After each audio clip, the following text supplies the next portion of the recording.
Good morning, everyone.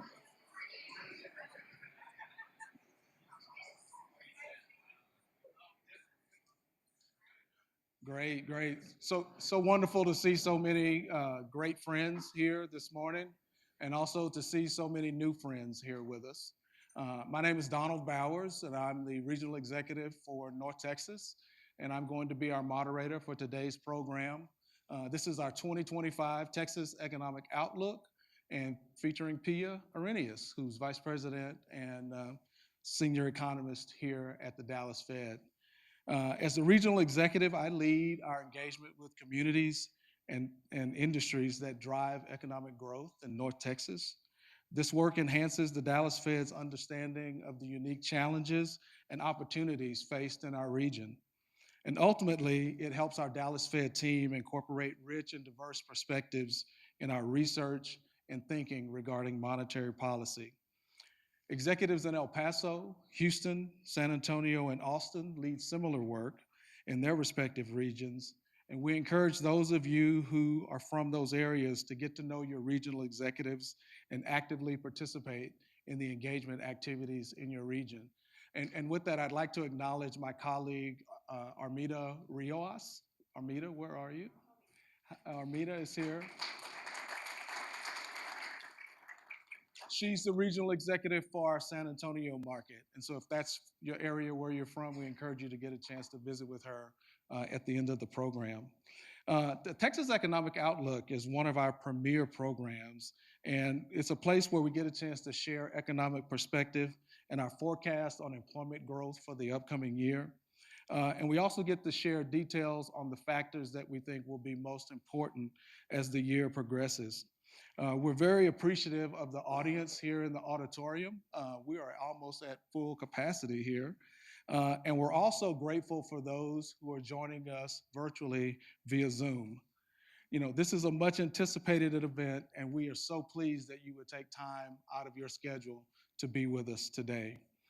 We'd especially like to recognize Sergio Contreras, Robert Lozano, and Joe Quiroga, and the others who have once again convened a watch party in the Rio Grande Valley region to join us today. So, hello to the Rio Grande Valley. But before I introduce Pia, I would like to share a few housekeeping items just to make sure that we stay on track. First, the first portion of the program will be Pia walking us through her report and the outlook. And we'll conclude at the end of her presentation. I'll return back to the stage and facilitate a moderated discussion, partially based on the questions that we received in advance from those of you during the registration process. But we'll also have an opportunity to take questions from the live audience here in the room and our virtual attendees online. If you would like to ask a live question when we get to that time in the program, we have microphones on either side, and we'll prompt you to queue up in order to get those questions. If you are online and joining us virtually through Zoom, we'll ask you to use the Q&A function in the Zoom application to submit your questions. Please note that we will be focusing on questions in line with the Fed's objectives related to maximum employment and stable prices, and be specifically focused on economic drivers of the Texas economy. Unfortunately, we have no insight on why the Mavericks traded Luka.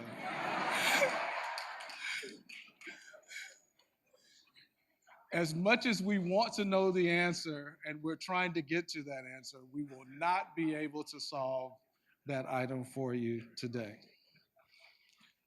So with that, let me introduce Pia. Pia Orrenius is a labor economist at the Federal Reserve Bank of Dallas, working on regional economic growth and demographic change. She manages the regional and microeconomics groups at the Dallas Fed's research department, and she is the executive director of our publication, Southwest Economy. Pia's academic research focuses on labor markets, on labor market impacts of immigration and U.S. immigration policy. She is a research fellow with the Tower Center for Public Policy and International Affairs and the Mission Foods Texas-Mexico Center at Southern Methodist University. And she's also involved at the ISA Institute of Labor in Bonn, Germany.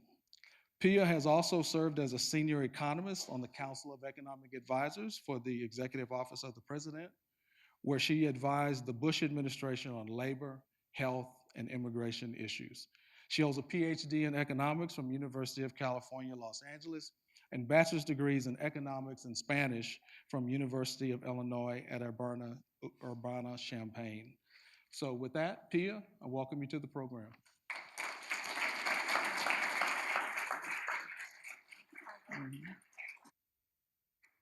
Thank you, Donald. It's great to see everyone. I'm so glad that you're here. We have record attendance.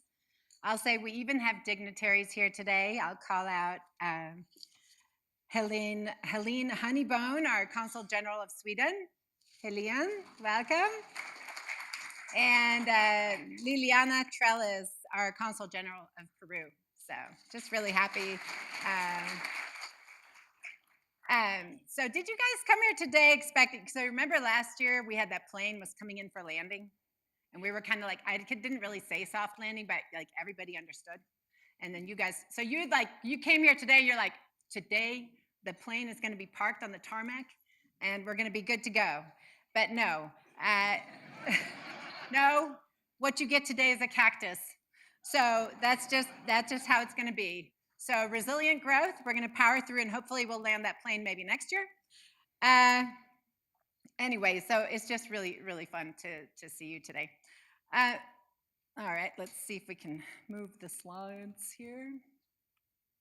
Okay, disclaimer, of course. You know, as I tell you every year, these are my own views and certainly, and those of my co-author, Robert, who's back there. Hey, Robert. These are not his, you know, these are our views, not those of the Federal Reserve System or the Federal Reserve Bank of Dallas. Okay, so let's do an overview. I do want to get to your questions, but we have a lot of material to cover. So let's first start with an overview. So the Texas economy is healthy, but really, if we look back at last year, it slowed a little bit more than we expected. We had job growth of 1.7% as far as, you know, right now, before not the whole year has been revised, but half of the year has been revised. So we're at 1.7%. So that's below the forecast last year, which was 2%, and it's below the trend for Texas, which is also 2%. What were some of the headwinds that kind of kept us from maybe attaining our trend growth last year? Well, obviously higher interest rates. Oil and gas prices fell throughout the year, so that may have had a little bit of an impact. And then election uncertainty, I think, weighed on some investment and hiring decisions, especially in the second half of the year. What are we seeing for 2025? We're seeing that growth is actually likely to continue slightly below trend, and I'll give you the number here in a little bit. We're kind of seeing 2025 as a balancing act. It's between post-election optimism that is really palpable around deregulation and tax cuts. So our business leaders are very excited about what they see coming in terms of dereg, you know, these two factors, you know, in this coming year. On the other hand, though, we have some anticipated negative growth effects from higher tariffs, from lower immigration, and from government spending cuts. So that's kind of where we are. Let's look back at last year. Let's talk first about the labor market. So as I mentioned, Texas 2024 job growth came in below the forecast and below trend. So here you can see Texas came in at about 1.7 as far as we know, compared to the US. Here we have 1.4. If you saw the employment report from this morning and you updated your chart, which you didn't do, so that number would be 1.3, okay? But that's good. But the other problem I saw when I was going to show you this chart, I was worried that you would say, hey, Pia, you tell us every year that Texas growth grows about 1 percentage point faster than the nation. And obviously in 2023 and 2024, that was not the case. So I have a chart there for you because I know you're thinking it. So did Texas lose its growth premium vis-a-vis the US in the last 2 years? So we think it's unlikely. So what I'm showing you here is the US jobs numbers, my estimate, our estimates, if you will, Robert and mine, in terms of the size of the likely revision to US job growth. Now, of course, we got this data this morning, or partly at least, And so the revisions to the US job growth are not quite as large as we have pictured here.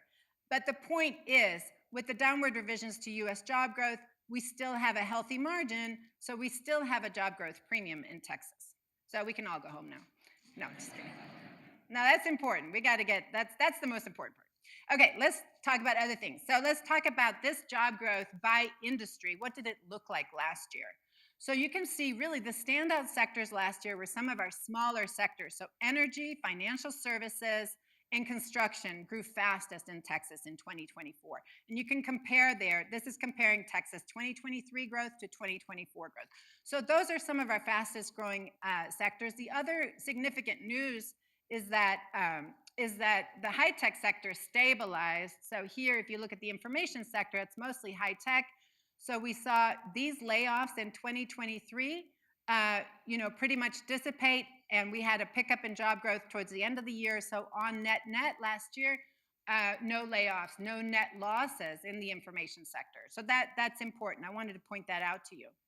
The other thing, though, that we're watching, though, going forward, and this is significant, for this year, is that we have some of those really big sectors with lots of high-paying jobs, like professional and business services, that are not doing that well. And in fact, they didn't do that well in 2023 either. So we're watching this sector, professional and business services. I think even if you look at the U.S. jobs numbers, you'll see some really big downward revisions in this sector as well. So anyway, so let's watch this sector going forward because that's a very large sector, high-paying jobs. The other thing we're watching is government, of course. So not much growth here in government. Okay. But now you guys want to come next year, don't you? Yes. So you want Pia to keep her job. That's right. Okay. Anyway, so the good thing about the government job growth is I'm hopeful that, to the extent that this is a little bit low, but it's partly because of actually state and local hiring. So, we may get some more spending from our state government that would boost government hiring, at least at the state and local level here going into 2025. Okay, what about metros? So these are our large metros. So this is like very unimpressive growth. So I'm showing you like 2022, 2023, 2024. Who did best in 2024? Because everything is a competition, right? Okay, so here's Houston and Fort Worth grew the fastest last year, still below the state average, interestingly, but they did the best. So unremarkable growth overall in our large metros, and certainly our typical leaders, which are at Austin, typically almost always grows fastest, as you can see from past history. They did quite poorly. That's because of the layoffs in high tech. Dallas didn't have a lot of growth. That's because of professional and business services. We have a lot of the professional and business services growth typically in Dallas. So if that sector is depressed, it's going to depress job growth here. In Fort Worth, this is entirely the movie industry. No, just kidding. So, so apparently they're filming Landman in Fort Worth, right? And so I've talked to people from Fort Worth. They're very upset about this because apparently now in Fort Worth, you actually need to make a dinner reservation if you're going out for dinner. It's almost like Dallas. No. They don't want to be anything like Dallas. But yeah, things are really there's a lot of movers and shakers over in Fort Worth right now. Okay, but overall, the takeaway from the large metros is that they didn't grow very fast. So who grew? Well, the small metros. Isn't that a great story? So I don't know, because these guys usually they don't grow very fast. So here, what Robert and I are showing is that 10-year average growth for each one of these small metros in Texas, and then the 2024 performance. So you can see places like Beaumont, just huge growth. Brownsville, of course, continues to boom. We talked about Brownsville last year, and we got our watch party down there in the Rio Grande Valley. So, but with SpaceX and with, they're building this huge Rio Grande Valley, the LNG terminal. So lots of investment and growth in Brownsville. But even these other small cities did really well last year, and they kind of lifted the state average. My own thinking on this is that some of this has to do with labor force growth, because one issue that these small places have, they typically have a healthy economy. In Texas, these small metros have a healthy economy. A lot of times they can't hire, though, because of labor constraints. And so I think last year we had record labor force growth, and I think that benefited a lot of these small metros. Um, before I show you the labor force growth, let's just revisit the unemployment rate. So it's looking pretty good. We're kind of expecting this to continue. It's a more balanced labor market. The unemployment rate rose a little bit in Texas and the nation last year. I think this morning's number for the U.S. came in at 4.0, so a little bit tighter maybe than December. But in general, the unemployment rate is at a very good level, really, both for the state and for the nation. So we're not seeing issues there. You can also look at vacancies per unemployed. So this is kind of another measure of the tightness or the looseness of the labor market. And here we also see that over time, obviously, labor markets have become looser. And right now we're averaging in Texas about one job opening per unemployed worker. So we're really in a more balanced position. I think policymakers are happy kind of with where the labor market is right now, and that's a pretty good place to be.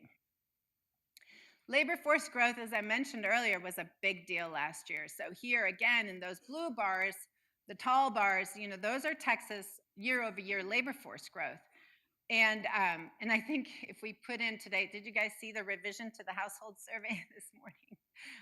So they've incorporated the new Census Bureau population weights. Anyway, so it's, that's a whole nother presentation.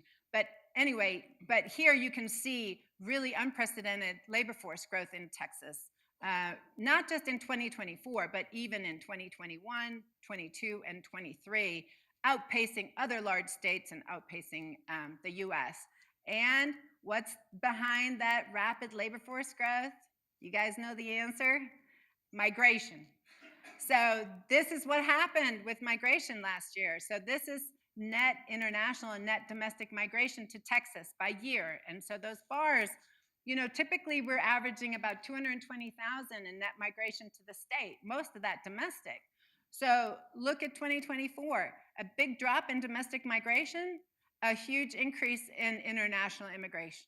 Is this related to the border surge and everything you're reading in the newspaper? Yes, it is. So I figure we probably, of those 5.5 million that have come in since 2021, we've probably gotten about 10%.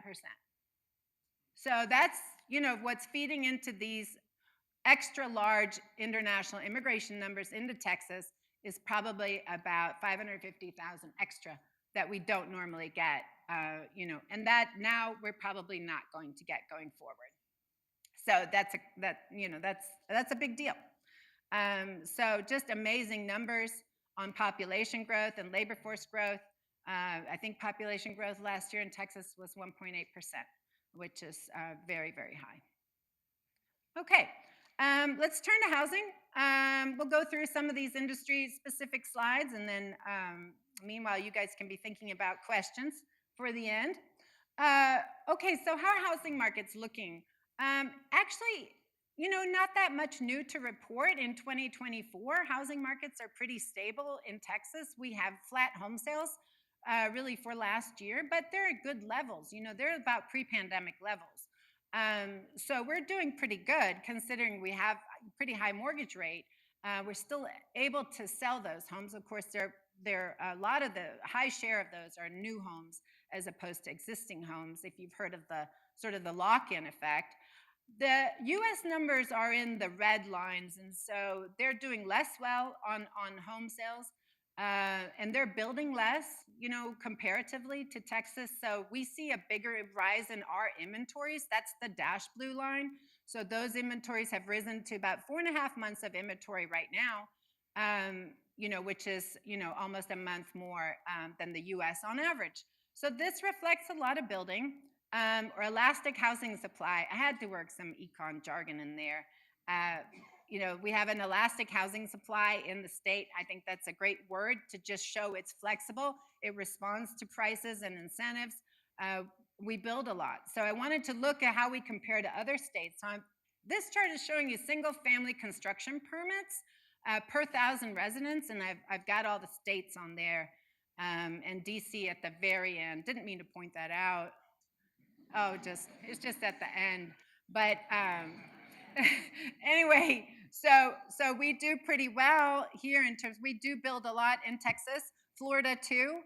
This is the kind of the U.S. average. But the significance of this is that we have a real problem, and it's a problem here too now with affordable housing. And really, building more supply is going to be the only way that you're going to be able to address that. And so that's what's happening here. You can see all the extra building, if you will, is pressuring prices. So these are, the two blue lines are different measures of Texas house prices year-over-year change. You can compare that to the red line, which is U.S. house prices year-over-year change. And so in Texas, if you adjust for inflation, those home prices are actually falling in real terms. Okay, so should you be worried? Well, did you buy your house in 2022? Probably not, right? Then you're good. You're sitting on a pile of equity. Look at that. Now, if you bought your house right here, you may have to stay in your house for a while. But anyway, so this I think this is a good development. We had a huge run up in house prices, and of course in Texas that comes with a really big bill at the end of the year called your property tax bill. So we get really grouchy with house prices and property taxes. So this is kind of, I think, welcome relief. We're seeing a similar thing in apartment markets, so multifamily markets. We had a lot of building. We had big increases in rents during the pandemic, and then we had a lot of building, which I'm not showing you, but trust me, we did. And then rents, actually went negative in some of our cities. So this is Austin. Rents are falling in Austin, in San Antonio as well. Dallas, they're flat. And really, Houston is the city that's doing best on the multifamily market. But if you talk to industry experts, they'll tell you that a lot of this building it's in the process of getting absorbed. They think the turning point will come in the middle of this year, and so by the second half of this year, we should see a more normal pace of rent increase.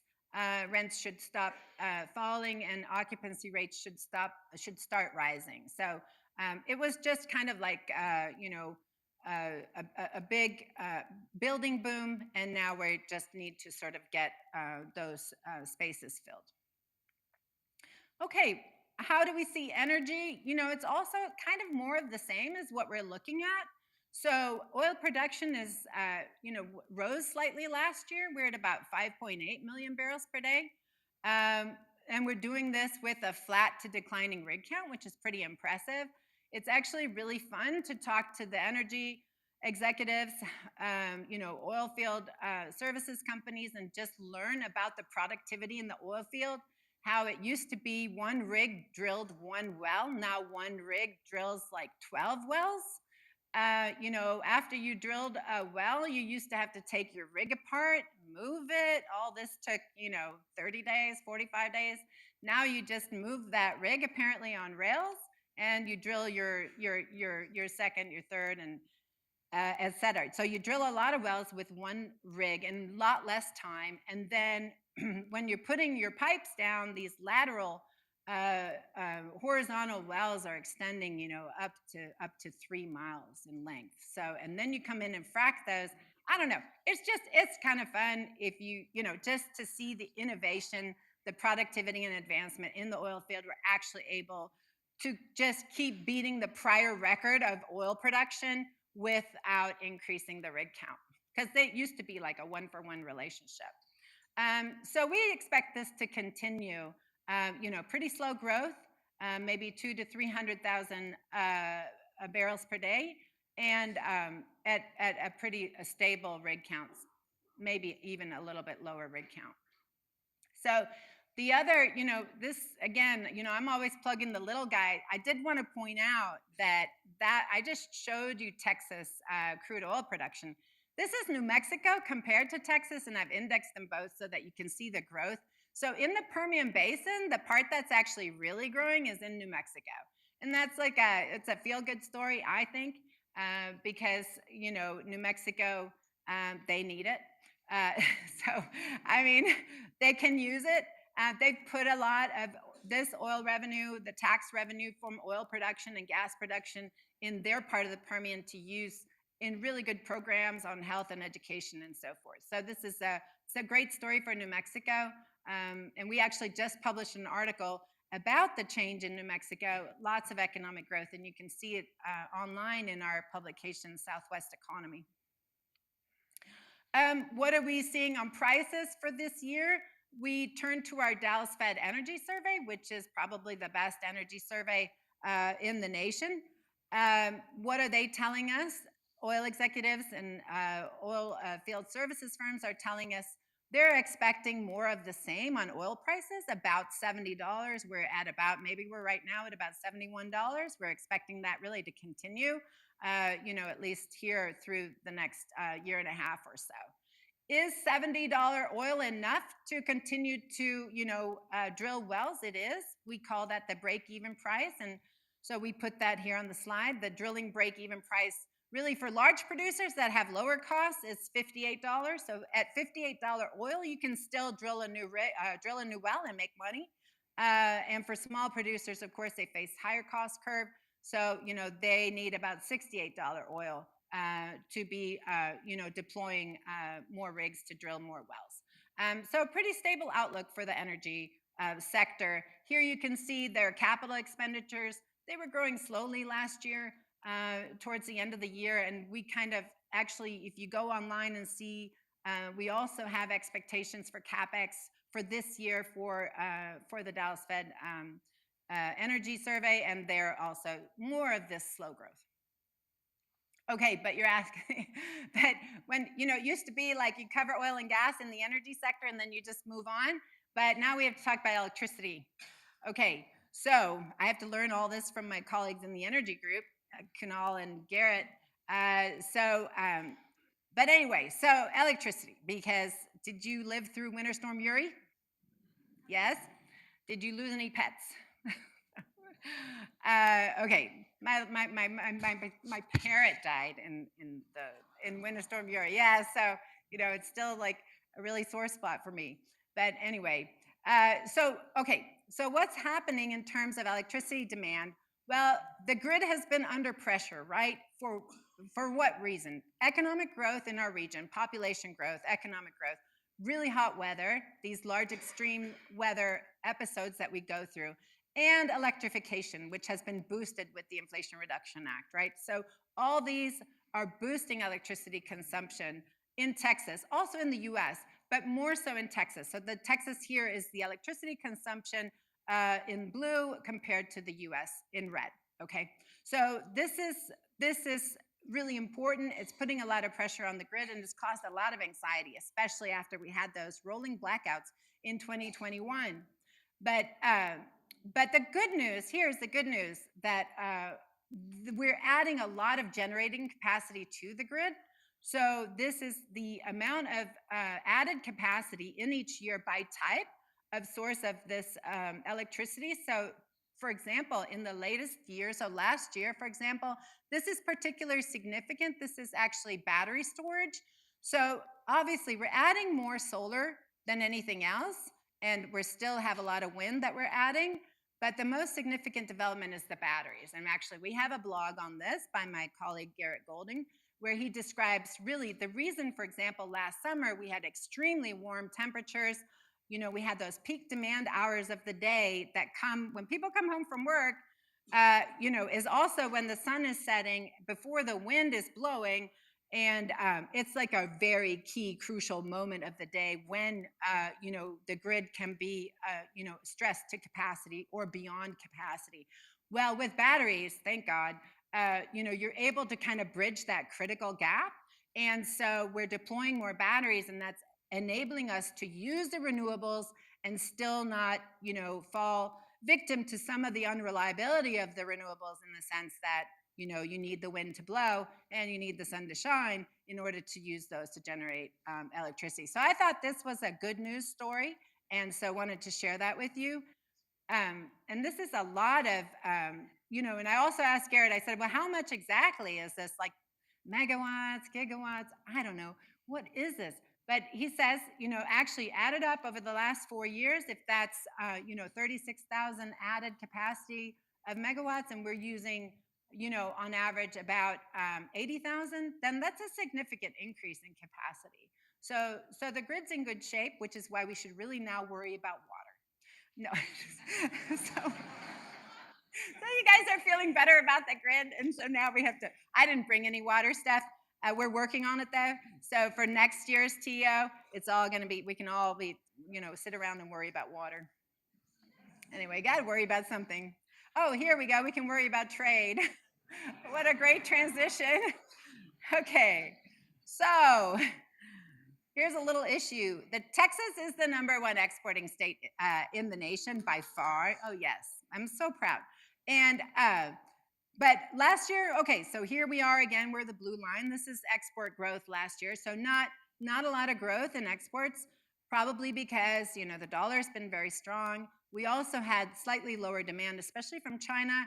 They buy a lot of our energy. Well, not a lot, but at least a significant share of our energy exports. And so lower demand from China because growth is slower there now. And so that we really didn't have much export growth in Texas last year. Although, if you go back, if you look over this whole period and you just see the lines going apart, that's sort of the accumulated growth that we've had here that the US hasn't had. And so it's still impressive performance. But of course, we are worried here because, and you say, well, Pia, tariffs are not going to affect exports.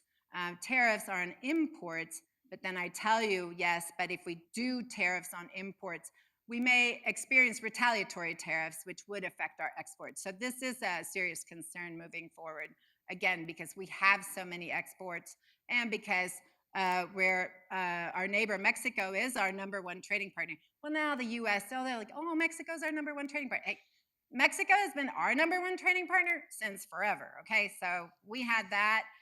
It's still true for us. But anyway, it does expose us. We're really in the line of fire here on tariffs if they come, to place those tariffs on Mexico. Last year, and I just wanted to follow up on the nearshoring thing, because last time we were talking about tariffs, we were talking about tariffs on China. So if you remember the US-China trade war, really 2017, 2018, big tariffs placed on China. And we thought last year, like an upside risk to growth in our region would be a lot of movement of manufacturing in China to Mexico and maybe and other countries like Vietnam. And so we talked about a nearshoring momentum, especially in Mexico, and how much that would benefit Texas. In actuality, we have seen that trade. Mexico did become our #1 trading partner as a country. And we have seen increasing trade with Mexico. But what we were really more expecting to see on the nearshoring, if it's really taking off, would be in foreign direct investment in Mexico. And that's the red portion of these bars. And so, strangely, we haven't seen new FDI really take off in Mexico. In fact, it's gone down. So, we're still there's several articles online that we've published about nearshoring. We're still watching this. We're certainly seeing other things like companies that are already in Mexico are buying more equipment. They're producing more. They're exporting more to the US. They're also importing more from China. But so there's definitely activity there that's benefiting Mexico and increasing exports to the US.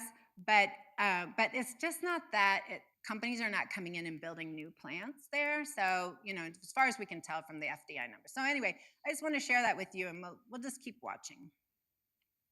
Okay, prices.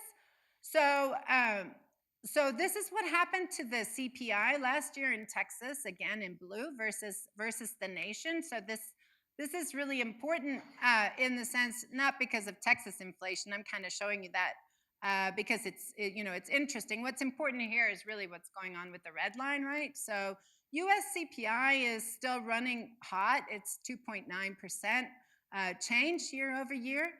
It kind of reversed direction at the end of 2024. So that's kind of obviously what policymakers don't like to see. We were kind of trending down very nicely. There was a lot of progress on inflation that kind of stalled out, especially when you look at the CPI. Texas did better, of course.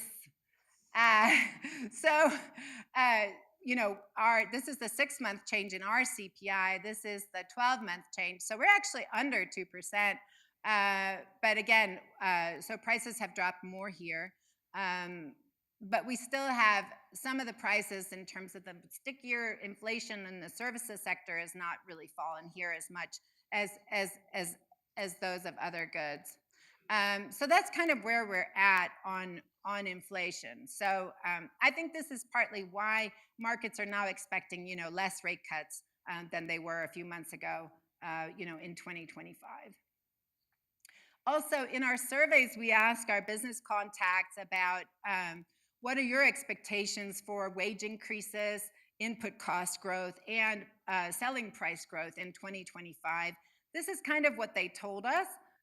So in the light blue bar here, this is what's a little bit disconcerting is this was actual selling price growth that they told, in 2024, and it's actually, they're projecting it to be higher in 2025. So that's kind of also not what we like to see. Wage growth is coming down a little bit, input prices maybe a little bit, but they're forecasting higher selling price growth for 2025. Okay, we're at the outlook. We're getting closer. All right, so kind of to build on what they're telling us in our surveys about inflation is more of a concern. We see that also in another question where we ask them exactly what are your top 3 outlook concerns. And so they're telling us, so this bar increased here. I circled it for you. So inflation is more of a concern. Domestic policy uncertainty is less of a concern. And this also, it kind of makes me laugh, like, because economists are like, there's so much uncertainty. But if you ask our business outlook contacts, they're like, there's so much less uncertainty. So they're like, we're certain we're going to get more deregulation. We're certain we're going to get tax cuts. They're feeling good about that. And then economists are not sleeping at night because they're worried about tariffs. But so there's a little bit of a, dichotomy there. So that's interesting. But definitely, they're less worried about demand. So they're seeing good demand, in 2025. So hopefully that will be borne out. Texas banks are also, there's a little bit of good news here. So we were last year, I talked to you about really a lot of concerns around commercial real estate. We really saw the collapse of office markets with, in the pandemic with everybody working from home and companies reducing kind of their footprint in the office market. And so a lot of these loans started, really struggling. And so, but good news is that, in our banking conditions survey, these loan concerns have come down from their August peak last year. So this is office, okay? This is multifamily. These are the other CRE sectors. But in office, you can see last August, it was a really, really elevated concerns around office markets. And so those have come down quite a bit. So that's good news.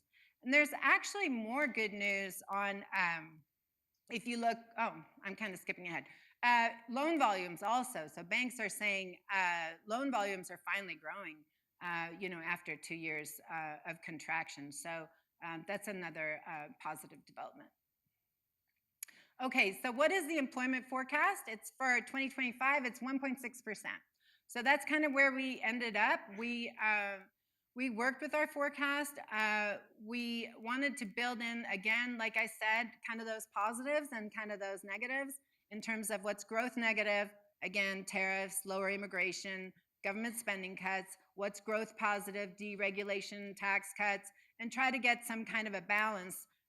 So we're not projecting a lot of change this year from last year in terms of the growth. So that's where we are. It's below trend. So I think that's reflecting a little bit of our concerns around some of these drivers of economic growth going forward. So let me summarize. So business leaders are optimistic for 2025, even as, like I mentioned, economists are revising their forecast down in some cases. Progress on inflation has slowed, and markets are now expecting fewer rate cuts than they were before. In Texas, resilient growth is expected to continue in 2025 at about the same pace as 2024. And the risks to the outlook include, again, tariffs, sharply lower immigration, a rollback of federal government spending. But we have tailwinds, deregulation, tax cuts, and here in Texas, frankly, obviously the robust business climate is there in place like it was last year. And now we have a very nice budget surplus, a very nice rainy day fund. So if those guys in Austin want to dip their hands in that, they're welcome to. That's going to make for an even rosier outlook here in Texas. And that's all I had.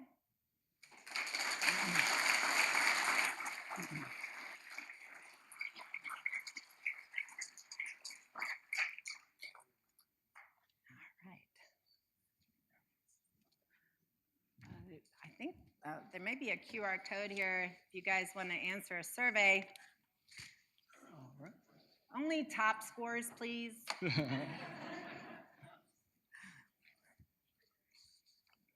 Well, Pia, thank you for a great presentation as always. Thank you.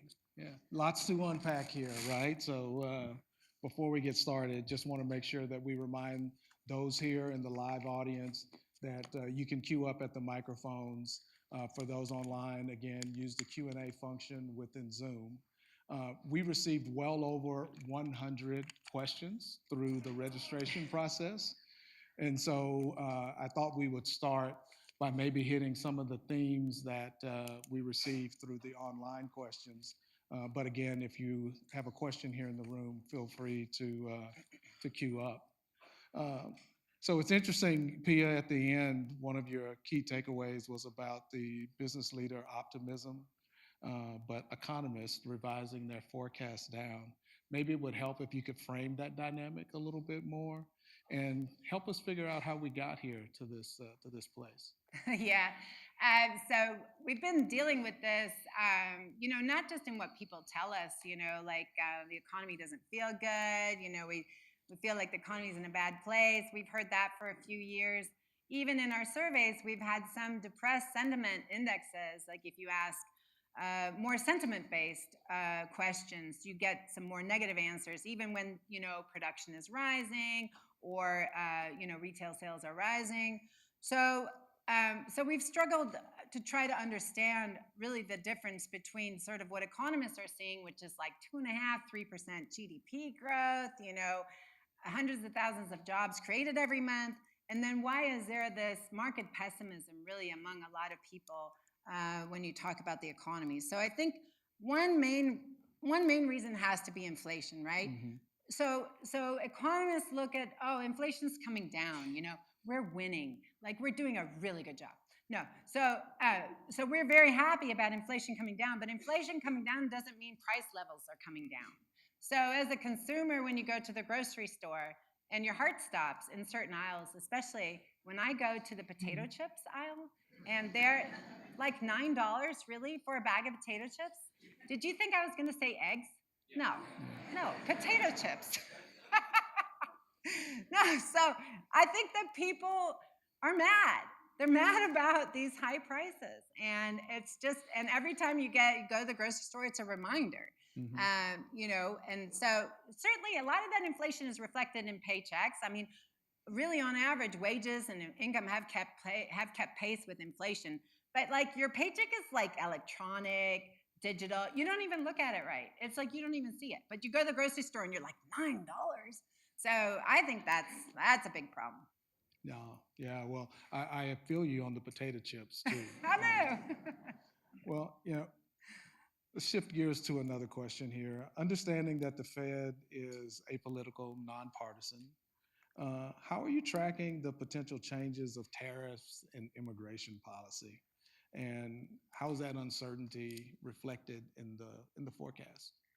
Yeah, so I did, when we got to the forecast slide, I tried to tell you guys, we were really trying to figure out how to, incorporate some of the uncertainty. Of course, we don't really know. I know we've gotten already 10% tariffs on Chinese goods, but these 25% on Mexico and Canada have not been implemented yet. So, and hopefully they won't be. But so I can't speak to the politics, but I can speak to the economics of tariffs. I think that's like very well documented. So the problem is with tariffs is that they increase prices. And when they increase prices, they're increasing inflation, just like we just talked about in the prior question. So, and then because they reduce the purchasing power of the consumer, they lower consumption, which lowers GDP growth. So we've got higher inflation and lower GDP growth with tariffs, especially when they're on, a lot of imports. So if it's our major trading partners like Canada and Mexico, which are number one and number two, when it's lots of goods and like there aren't carve outs, then it's going to be a more impactful impact. And then the thing I'm really worried about when it comes to Mexico and Canada is that that's really intra-industry trade. If you've followed kind of the articles that we write about intra-industry trade and the border and our U.S. and Texas-Mexico relationship, there's a lot of production sharing. So if you've read for the auto industry, for example, some of these pieces, components of autos, they'll cross the border time and time again. Can you imagine that every time it's coming to this side for one piece of the assembly process? You assess the import tariffs and then it goes to Mexico and then it comes back and you're again assessing those. So you're basically taxing yourself, you're taxing your own output, you're taxing production sharing. And so, that's like an additional problem. And in fact, we're still really trying to figure out, okay, we can do like the base case impact on growth of tariffs, but can we figure out what the impact is on inflation and growth when you have intra-industry trade? That's like a whole nother level. So that's why we're worried about tariffs. Yeah. So I appreciate having you on our team, Pia. You've got such a great perspective and understanding on these issues. So I appreciate you sharing that. Oh, what are you going to say now? No, we're going to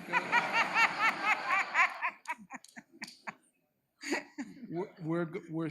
We're shifting to a live question. Oh, okay. And so we have two folks lined up here. So if you would tell us your name, your industry or business that you work for, and then share your question. Sure, and thank you for taking my question, Pia. I'm John Vandermosten, equity analyst, and we've heard a lot about the impact of AI on the services space. What do you think the impact might be, and have you had any internal conversations on what its impact might be on the non-services space? Yeah, so where's Mark Wynn? He's working on this question. I see you back there. So I don't have a good answer, and I apologize in advance. So, I think we're still waiting to try to understand better the impact of AI on economic growth and productivity. I mean, I think there's a lot of promise on there. I think you can pick out particular sectors, whereas you're mentioning the sector-specific impacts. I think you can point to really productivity-enhancing applications of AI. But I think in terms of the aggregate impact, I think we're still really unsure of what it is and how it's going to play out. So I'm not going to pretend to know. And I mean, it's also dizzying, like to read all the different reports from all the investment banks and think tanks about, there's hugely varying estimates of the effects. And so I think we're still kind of trying to tackle the issue. So it's kind of a non-answer. Sorry, John. Okay, yeah, no problem. I was thinking particularly in oil and gas, because I think there's probably applications there. Oh, and yeah, for AI in oil and gas, yeah. But I probably, I can get back to you if you send me an email, because I got the brain trust back there, Kunal and Garrett. I think they run the energy survey, and they're going to have some answers for you. Great, thank you. Yeah. Thank but you. It's amazing, right? The technology impact on the energy industry, as you were sharing, the changes in productivity and the rig count. It's just amazing. Yeah, it is amazing. Yeah. And then another testament really to the change, really innovation in the oil field is also the electrification of the oil field. And I think that also speaks to the use of AI and other technologies. So it's like a fast changing scene, really. All right. Next up, sir, your name and your company and your question. Hi, thanks for having us. This is a great event, first of all. I'm Carlos Lacayo of Montgomery Capital. It's a private credit and private equity firm. So my question is a bit of a tongue-in-cheek question, a two-part question, but I just want you to just answer it best you can, not holding back. And I think you have a great sense of humor, so I think it'll be great. Now that's a setup. Yeah. Right. So I'm teeing this up real high. So it's this: Texas, great economy, or greatest economy of all 50 states. Wow. Is that So- really a question? It's the greatest economy of all 50 states. But we're not perfect. Could you We're not, we're elaborate a working little on bit other things. of, if you could elaborate on the strengths and some of the areas where you see challenges, that'd be great. I think the best thing about the Texas economy is really is really flexibility. Years ago, we wrote a book about the Texas economy. That's actually for our centennial, for the Dallas Fed centennial. We wrote a book, 10-Gallon Economy, about economic growth in Texas. And the introduction, we really kind of needed to get to the very, really basic part of like, why has the Texas economy succeeded? And why do we continue to succeed? And I think the answer was kind of, it's really about being a flexible, market-driven state where prices can change, where regulation is not in the way of innovation and changes. So, like, really, the only way that you can continue to grow as the economy changes as much as it's changing over time is to have a flexible, market-based system. Not again, it's really important to not be overregulated. It's important not to not prevent development. It's important to accommodate growth. And so I think that's really the difference maker. Like whether you go back to the 60s, we didn't have, it was cotton, cattle, and oil, really. We didn't have much else. But we had the foresight, to build all these reservoirs, to prepare for growth, back to water. We have the willingness to build the infrastructure, roads, even if they're toll roads. I mean, toll roads kind of suck, but they're really good in the sense that you can build them a lot faster than if just the taxpayer has to foot the bill. So, things like that, the willingness to accommodate growth with a flexible, kind of more deregulated labor market. I think that's really the difference maker. And then really the market organically will bring the industries, will innovate, all that will happen. And you really just kind of have to sow those seeds. Thank you. So Pia, let's shift back to one of the questions that came in during the pre-registration. There were several questions about regionally focused outlooks, and you did a great job in your presentation, sort of outlining the comparison of impact between the major metros and the smaller metros. Could you give us a little bit more on, what some of your thinking is there, how you incorporate these rural, smaller communities into the forecast, and if there are any industries that you think are important drivers for those regional economies? Yeah, we did get like a lot of pre-submitted questions about what's the outlook for the leisure and hospitality industry. What's the outlook for, we don't have really specific outlooks for industries or even for regions. But just speaking more generally, I think that looking forward in terms of how this forecast is going to play out in favor of certain industries versus others, I think, again, energy, because of, the priorities of the administration vis-a-vis energy. I think that's going to be kind of a winning sector going forward this year. Financial activities, again, is going to be one. Banks are pretty happy right now. So I think, again, deregulation really helps banks. I think they were facing some daunting regulation, just under the prior administration. So I think those are some of the sectors that are going to benefit, and I think they'll continue to grow. And then we'll be watching others. In terms of regionally, I do worry a little bit. Our smaller cities, like I said, a lot of times they have healthy economies. Like take Amarillo, for example, it's a healthy economy. And they have lots of good, high-paying blue-collar jobs there in particular. But they need workers to grow.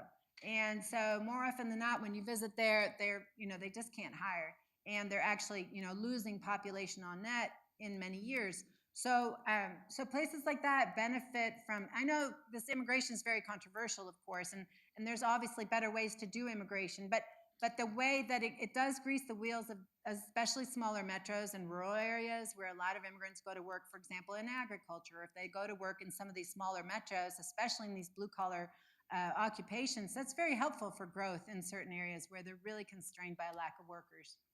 And if people want to follow some of the things that we're doing in some of these smaller markets, they can go to our website and follow Lori's 360, right? And see some of the things that we are learning as we travel across the region. Yeah, our president, Lori Logan, she keeps us very busy with her 360 tour around the 11th Federal Reserve District, and it's really given us an opportunity to look a lot closer at smaller places. And so it's been, it's fun, and those Yeah. are fun stories, and we love sharing them. All right. We're getting close to time, so we'll take one final question live, and then I have a closing question for Pia at that point. Good afternoon. My name is Ray Fajardo. I'm founder of FTF Consulting. I have a two-part question. The yield curve seemed to re-invert last year. Do you think a recession is baked in the cake, and do we need it to reduce this egg inflation? Wait, is a recession baked in the cake? Correct, as the yield curve re-inverted last year. And do we need it to reduce commodities? Did you say inflation? the yield curve? Correct. Oh. Well, I think it's not inverted now, right? Or re-inverted? I mean, I think I don't think that a recession is in the, like, if you look at the national forecast, it's not, I mean, the forecasts for the US economy for this year are pretty good. They're for 2% GDP growth, for like 4.1% unemployment, for inflation to continue coming down, not reaching target this year, but maybe in 2026. So I think the forecast is pretty good. It's for slower growth than last year, but it's still a pretty good, robust outlook that, really there's no sense of, I think the probability of recession is quite low. I hope that helps. Yeah, it does. Thank you. Okay, thanks. Thanks. So Pia, toward the end of your presentation, you gave several references to Outlook surveys. And can you maybe speak to how important the input is that we receive from people in the community, their participation in our Outlook surveys, and how you might use that information for your work? Yeah, absolutely. We rely hugely on the Texas Business Outlook surveys, also on the Dallas Fed Energy Survey, on the Banking Conditions Survey. So these are all surveys that we're running. My team, for the most part, and the energy team are running those surveys. And I don't know if Emily Kerr is here. She's right there. She leads our Texas Business Outlook surveys. So I just really encourage you, are you an executive at a company? You think that you could contribute to one of our surveys, I'd really encourage you to sign up and answer our surveys. They're actually pretty quick, about 5 minutes. You'll be done with it. And then we really use that in real time to prep our president, Lori Logan, for FOMC. We use it for our articles. We use it to inform the public in presentations like this one. So it's an amazing resource, that you give us, and then that we share back with you. And so I think, it's just huge. And if you guys can help us and sign up for the surveys, that's hugely, hugely appreciated. Oh, and you get to come to like fun stuff, like we have a special reception and presentations and other activities, and a meet and greet with our president typically every year for our survey participants. So additional incentive to sign up. Let's give Pia a round of applause, everyone.